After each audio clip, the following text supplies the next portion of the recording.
I have this in my basement, and what my son did is, this was a pull chain, and my son pulled the friggin' chain too hard, okay, and he broke it. Now instead of trying to go in here and trying to fix all that, these are like $5. I'm just going to replace the whole thing, and it's very simple. It's very basic electrical work, okay. It's just two wires. You have a silver screw, you have a brass screw. The hot wire goes on the brass screw, the ground wire goes on the silver screw. Very, very simple. And I'm just going to replace that. Here's your mounting screws. And the only tools you're going to need is a pair of needle nose pliers and a screwdriver. I'd probably rather use a Phillips head, but these screws take both slotted or Phillips head. I don't know what screws are holding the old one up down there. There might be just slotted, so to be on the safe side, since it's an old house, I'll just take down the slotted screwdriver. The first thing you have to do is find the breaker and turn the power off. That's the best way to do it. Don't ever trust a switch. You can get zapped. I've got zapped many times. Can it kill you? I guess it could. I got zapped many times. It scares you, but it didn't kill me. I got zapped by 220 from a hot water heater. That got my attention. Oh yeah, that's right. There's the pull chain. It's a rope. So if you have a computer, if you don't know what breaker this is on, you're gonna have to try them all, which is a pain in the balls.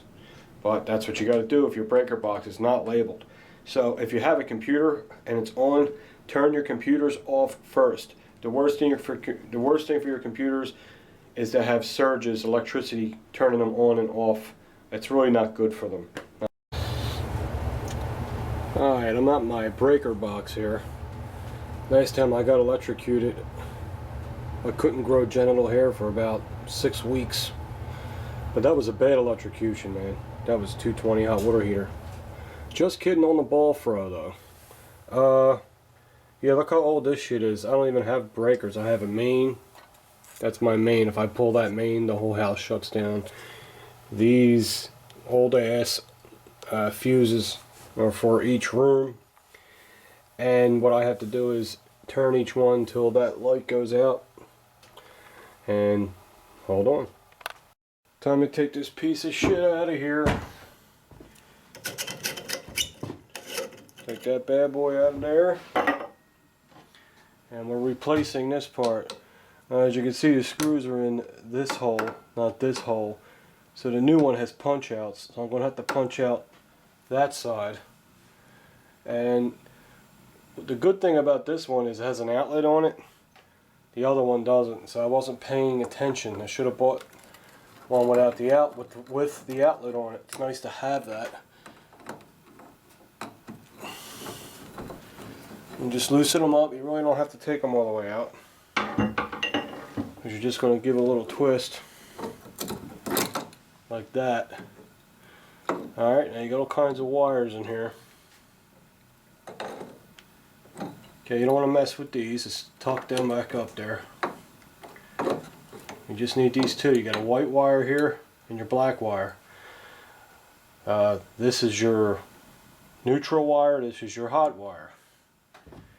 So what we'll do is the first wire we're going to take off is the hot wire. It doesn't matter, right? You can sometimes you have a hard time finding the breaker, and you can do this hot. I've done it many times hot. I don't suggest you do that, but you can if you're very, very careful. Like I said, I'm not suggesting you do that. Excuse my animal neighbors next door. They're always yelling and screaming. Oh, I took that all the way out. Doesn't matter. This one's porcelain, but it's broke, so what good is it? So we'll trash that. Okay. There they are.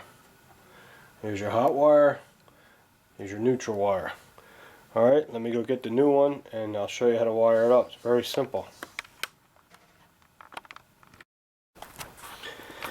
If I ever told you the battery on this camera really sucks ass, hey Sony, I'm not impressed. Okay. 600-hour camera. The fucking battery don't even last long. Okay, now this type of connectors in here, usually you need the copper ends to be shaped like a J-hook. And when they are shaped like a J-hook, you want them going in the same direction that the screw tightens. Because if you don't, when you tighten the screw, it'll keep pushing it off. So if the screw's tightening clockwise, which it will, and the J-hook's in the same direction, you won't have any problems.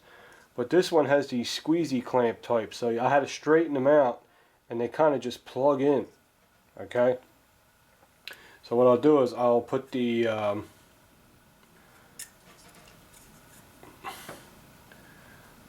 ground wire in first, which would go in the silver wire, and then all you got to do is tighten it down, and it squeezes it. Now I guess that makes it easier for people, but I'm a little old-fashioned. I like it the other way. Okay, see, and it just squishes it. Now the next one, we'll hook up the hot wire. Hot wire goes in there, and it just squishes it.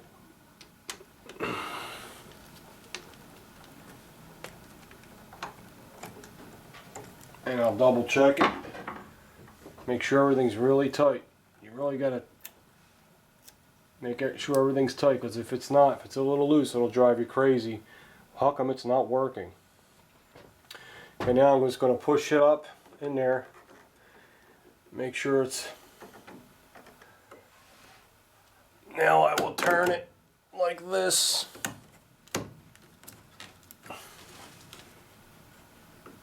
That's good.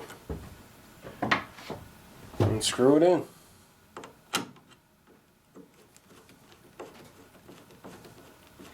Of course, it doesn't always go this smooth, you know, let's get realistic. But, that's fine.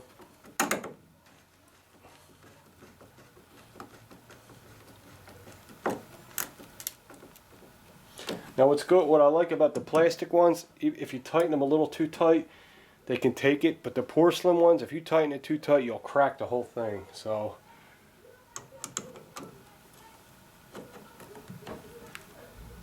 hear them fucking animals next door? That's what I gotta live with. Jerk-offs.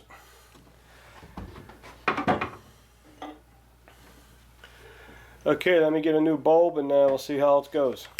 Should be fine. Alright, you tactical bastards. I know most of you watching this are gun guys. That's why I'm going to say that. If you're new to this channel and you're into home improvement repairs, I used to have a, I still do. I have a firearms channel. But this is something else I'm into too. Okay, I just went to the breaker box. I turned the power on. Now all I got to do is pull this string here and hopefully there will be light. Oh my God, he did it. He did it. Alright guys, it's really that simple. Let me know what you think, if you learned anything. It's good to know this stuff, because you got to pay people. If someone to come out and do this, man, it's $60 for them to come and put that in. And that's a cheap handyman price. If an electrician comes out here, it's double that. So, depending on who you get. So learn how to do this stuff by yourself. I got a lot more things to show you, believe me.